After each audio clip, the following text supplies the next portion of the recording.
On the day Anna Karenina first falls in love, a man is crushed to death beneath a train. She barely knows the stranger whose eyes just met hers on the platform. She does not yet know that she has just glimpsed her own ending. Leo Tolstoy opens his greatest novel with that shadow, and then spends 900 pages asking one merciless question. Two people in the same glittering world are driven by the very same hunger to live a life that actually means something. One of them will walk out under the wheels of a train. The other will find, in a muddy field under an open sky, a reason to keep living. Same longing, opposite ends. Why? All happy families are alike. Each unhappy family is unhappy in its own way. With that line, Tolstoy drops us into a house on fire. In Moscow, Steva Oblonsky has been caught. His wife Dolly has found proof of his affair with the governess, and the whole household has come apart. Servants quarrel, children roam untended, and Dolly will not leave her room. Into this wreckage steps Steva's sister, arriving by train from Petersburg. Anna Karenina is radiant, warm, impossibly alive, and within an afternoon she does what no one else could. She takes Dolly's hands and she mends the marriage. This is Anna's gift. She makes people believe in love again. Remember that. It is also the thing that will destroy her. On that same visit, another life turns. Konstantin Levin, a shy, awkward landowner who would rather wrestle the soil than make small talk in a drawing room, has come to Moscow with one purpose: to ask Kitty Sherbatskaya to marry him. He loves her the way he loves everything, with his whole clumsy heart. He proposes, and she says no, because Kitty, 18 and dazzled, is waiting for someone else, a brilliant young cavalry officer named Count Vronsky, who she is sure is about to propose to her. Levin leaves the city gutted and retreats to his estate in the country to bury himself in work. Two rejections are now quietly in motion. Neither of them will land where anyone expects. Vronsky is at the train station to meet his mother. He is not thinking about Kitty at all. Then a carriage door opens and Anna steps down. Something passes between them in an instant, a current neither will name. And at that exact moment, further along the platform, a railway watchman is crushed to death beneath a shunting train. The crowd gasps. Anna goes pale. "A bad omen," she murmurs. Tolstoy has set his trap in plain sight. A death by train on the very day two people fall in love. To comfort her, Vronsky quietly sends money to the dead man's widow, and Anna notices. The spark is already lit. All it needs now is a room and a reason. The room turns out to be a ball. Kitty arrives glowing, certain that tonight Vronsky will finally be hers. She watches for him across the shining floor, and she watches him cross it, straight past her, to Anna. The mazurka, the dance meant for lovers. He dances with the older, married woman in black. Kitty sees everything, the way Vronsky looks at Anna, and the way Anna, despite herself, looks back. In a single evening, Kitty's whole imagined future collapses, and she goes home and falls ill from the shame of it. Anna, frightened by what she feels, flees back to Petersburg the very next morning, to her husband, her son, her safe, respectable life. But Vronsky boards the same train. Waiting for Anna in Petersburg is her husband, Alexei Karenin. He is 20 years her senior, a senior government minister, precise, dutiful, and cold as a ledger. He does not so much love Anna as own her correctly, the way he owns his rank and his good name. For 8 years, Anna has lived inside that arrangement and called it enough. But Vronsky pursues her through the Petersburg drawing rooms with a patience that will not break, and the enough begins to crack. She resists. She resists. And then one night she stops resisting, and what should feel like joy feels instead like a murderer standing over a body. From the very first, Anna knows that this love is also a kind of death. For a while, the affair stays hidden behind Petersburg's polished manners. Karenin senses something is wrong, but he fears feeling more than he fears anything. So he speaks to Anna only about appearances, about what people might say. Not once does he ask whether she is happy. And this is Tolstoy's quiet indictment. The marriage was hollow long before Vronsky, a contract mistaken for a life. Anna is not fleeing a monster. She is fleeing a beautifully kept cage. But this society will forgive almost anything, so long as it is kept quiet. The danger was never the sin itself. The danger, for a woman, was ever being seen. Then, at an officer's horse race, Anna is seen. Vronsky rides his beloved mare, Frou-Frou, in a steeplechase, and in one clumsy movement he mistimes a jump and breaks the animal's back beneath him. The mare goes down, and up in the grandstand, watching the man she loves fall, Anna cannot hold her face together. She cries out, she sobs, she gives herself away in front of all of Petersburg, and beside her, her husband sees it too. The horse, ridden to ruin by the man who loved her, is Anna's own fate rehearsed in miniature. On the long carriage ride home, the silence finally breaks. In that carriage, Anna does the one thing that can never be undone. She tells him, "I love him," she says. "I'm his mistress. I can't stand you. I'm afraid of you. I hate you." Karenin's world, so carefully ordered, cracks straight down the middle. And here, Tolstoy does something remarkable. He refuses to make the husband a villain. Karenin's first instinct is to save appearances. His second is a cold cruelty. But underneath both is a wounded, bewildered man who genuinely does not understand what has happened to his life. So he decides they will simply go on as before. Nothing will change. The family will be preserved on paper. But paper burns. Leave that carriage a moment and cross to the country, because Tolstoy is telling two stories at once, and the second is the answer to the first. Levin, still nursing his rejection, walks out one morning to mow the hay alongside his own peasants. A gentleman does not swing a scythe. Levin swings it anyway, for hours, until his hands blister and his back screams. And then something happens. The pain dissolves. The most blissful moments, Tolstoy calls them, when it was no longer his arms swinging the scythe, but the scythe itself, and the work did the man. Anna is chasing meaning through another person. Levin has just stumbled into it through sweat and grass and self-forgetting. Hold that difference. Everything turns on it. Back in Petersburg, the crisis breaks open because Anna is pregnant with Vronsky's child. She gives birth to a daughter and is seized by childbed fever, and for days she lies dying, delirious, begging forgiveness. And at that bedside, the cold husband cracks wide open. Karenin looks at his dying wife, at her lover standing wretched in the corner, at the newborn that is not his, and he forgives them all. "I pray only that God does not take from me the happiness of forgiveness," he says. For one shining moment, grace floods the room. Even Vronsky weeps. It is the most beautiful scene in the book, and it cannot possibly last, because forgiveness given from a deathbed still has to be lived with once the dying woman gets up and walks. Anna does not die. She recovers, and the grace curdles. Vronsky, shamed to his core by the husband's mercy, a mercy he can neither repay nor bear, puts a pistol to his own chest and fires, and survives. Anna, healed in body, finds she cannot breathe inside Karenin's forgiveness. His very goodness suffocates her. The saintly resolution collapses under the ordinary weight of the day after. And so, Anna makes the choice that seals everything. She will leave her husband.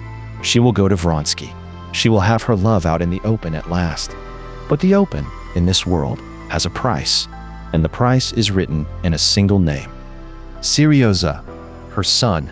Under the law and under Karenin's terms, if Anna leaves, she loses the boy. So the woman whose whole gift was love is forced to choose between two loves, the man and the child, and she cannot keep both.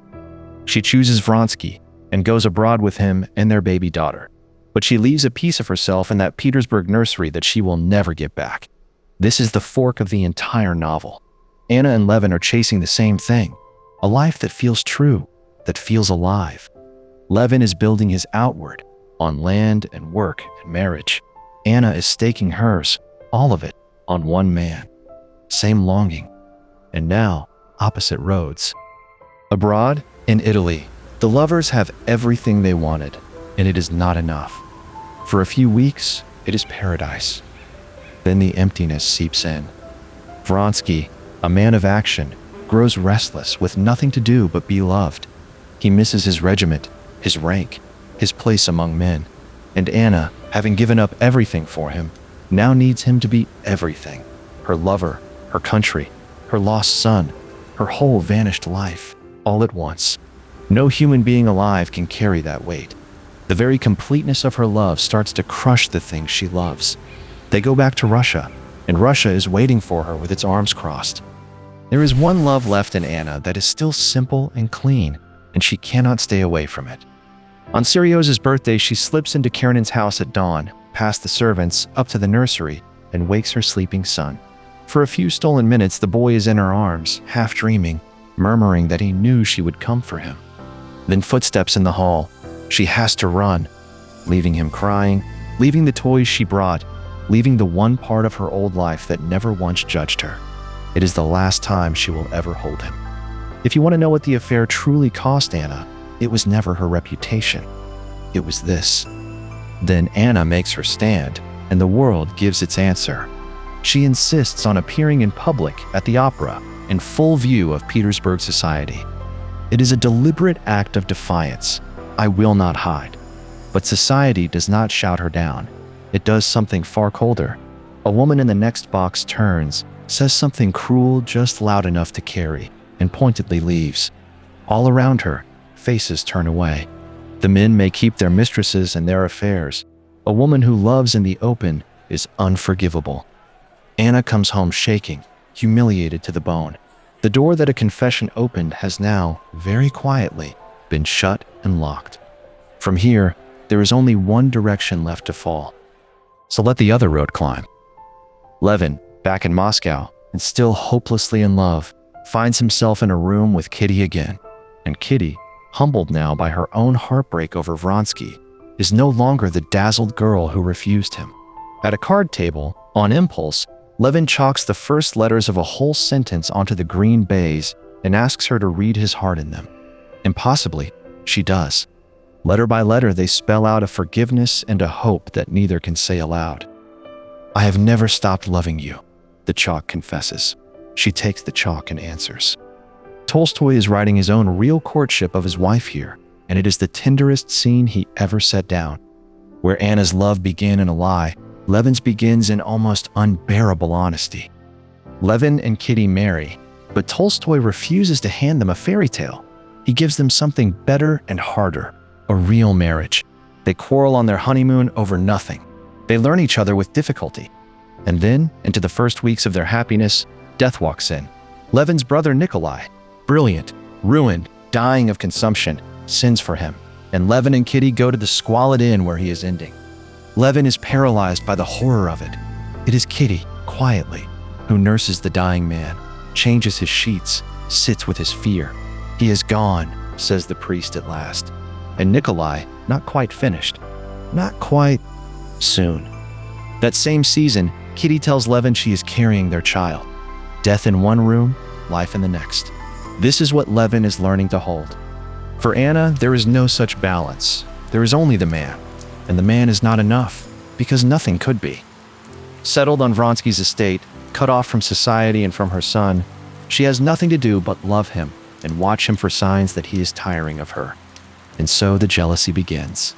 Every time he rides out, she imagines other women. Every kindness she reads as pity. Every absence as escape. She begins taking morphine to sleep, then to get through the day at all. The most alive woman in Russia is slowly turning her whole formidable mind into a machine for inventing her own betrayal.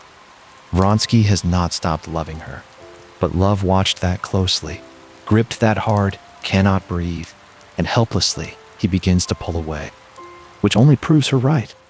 The spiral tightens. Anna and Vronsky quarrel now over everything and nothing, and each reconciliation is shorter than the last. She sees enemies in every face, cruelty in every word, and can no longer tell what is real. All a deception, all evil, she thinks, looking out at a world that has come to seem entirely rotten. She has staked her whole existence on one person's love, and now, terrified she is losing it, she reaches toward the one act that will punish him and free her, both at once, forever.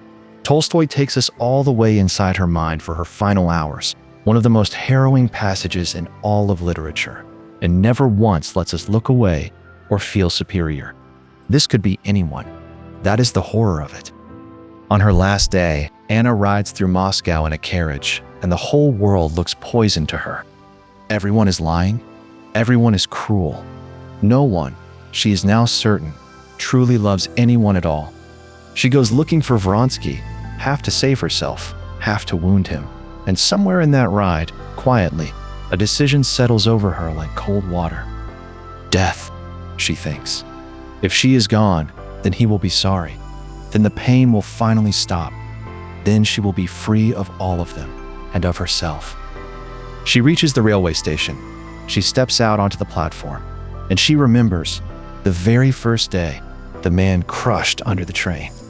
What follows, Tolstoy handles not as spectacle, but as the guttering of a candle. Anna walks to the edge of the platform and remembers the crushed watchman from the day she met Vronsky, and she understands suddenly how to make everything stop. She crosses herself, the old gesture from childhood rising up in her at the very end, and whispers, "Lord, forgive me for everything." And then, Tolstoy writes, the candle by which she had been reading the book of her life flared up brighter than it ever had, lit up everything that had been in darkness, then spluttered, grew dim, and went out forever. The omen from the first chapter has closed its circle. The most alive person in the novel is gone, and the book is not over. The world barely stumbles. Karenina, of all people, takes in Anna and Vronsky's little daughter and raises her as his own, the cold man left holding what remains of the warm woman's love. And Vronsky? Vronsky is destroyed, hollowed out, unable to stay in a Russia that is full of her everywhere. He volunteers for a war in Serbia, not out of any patriotism, but because he is going there plainly to die. He boards a train, his teeth aching, his face like stone. The great romance has burned 2 lives to the ground and left a baby in the arms of the wronged husband. If Tolstoy had ended the book here, it would be one of the bleakest ever written. But he has one more story to finish, the one that was the point all along. Because here is the secret buried at the heart of Anna Karenina. The man who has everything wants to die too. Levin, married to the woman he loves, holding his newborn son, master of land he is making bloom, is so happy that it frightens him. And underneath the happiness a question has opened that he cannot close. If all of this ends in death, if the grave takes Kitty and the child and him and everything, then what is any of it for? The question grows so heavy that Levin, a healthy and fortunate man, has to hide the rope in his study and stop carrying a gun in case he uses them on himself. Anna and Levin, the 2 far ends of this book, arrive at the very same abyss, the same longing, staring into the same dark. And then a peasant saves him, not with an argument, but with a single sentence. Speaking of a good man, the peasant says simply that he lives for his soul and remembers God. Something in Levin cracks open at the words. He has spent his whole life trying to reason his way to the meaning of life, and reason has only ever led him back to the rope. Now, standing in a field under a sky full of stars, he understands that the answer was never something you could think your way to. He already knew it. Knew it in the mowing, in Kitty, in his brother's death, in the plain goodness of ordinary people living for something beyond themselves. You cannot prove why to be good. You can only choose it and live. It won't make him a saint. His life, he knows, will go on being petty and ordinary and hard. But now it carries, he says, the indisputable meaning of goodness, which I have the power to instill in it. So that is Tolstoy's answer, written across 900 pages in 2 ruined and redeemed lives. Anna and Levin wanted the very same thing, a life that was real, that meant something, that was worth the ache of being alive. Anna poured that whole hunger into another human being, made one man her God. And when he turned out to be only a man, there was nothing left to hold her to the earth. Levin poured it outward, into work, into family, into the mystery he finally stopped trying to solve and simply chose to serve. One walked under the wheels. One walked home to his family beneath the stars. Same longing, opposite ends. The novel opens with a warning older than Tolstoy. "Vengeance is mine, I will repay," says the Lord. A reminder that judging Anna was never ours to do. Tolstoy doesn't ask us to condemn her. He asks us to understand her and to notice quietly which road we are each walking. If this story moved you, subscribe and stay a while and tell me below, Anna or Levin, Which one are you most afraid you are?